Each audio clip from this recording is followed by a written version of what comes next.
কিছু করার নেই। আগে বললাম এক্সেল করতে।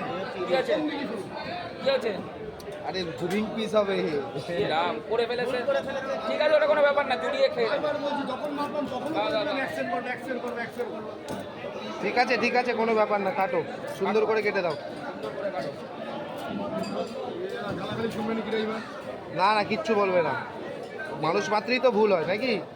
দেখো সুন্দর করে মাছটা পিস করছে কিন্তু মাছের কোয়ালিটি দেখেছেন? এক নাম্বার কোয়ালিটি। দেখো ইলিশ খেতে হলে চলে আসতে হবে মোগরা নিউ মার্কেট। দেখো মাছের কালারটা কি সুপার কালার, কিন্তু হেভি কালার। ইলিশ খেলে এরকম ইলিশ খেতে হবে নাকি। স্বাদ মানে এক নম্বর স্বাদ, স্বাদ মানে সেই স্বাদ। সেই স্বাদ কোনো কথা হবে না। সুপার কালার সুপার, এই যে লেজার সাইডটা কাটছে দেখুন, সুন্দর করে এই কেটে কেটে এখানে রাখছে পিস। আপনার ফোনটা একটু সরাবেন।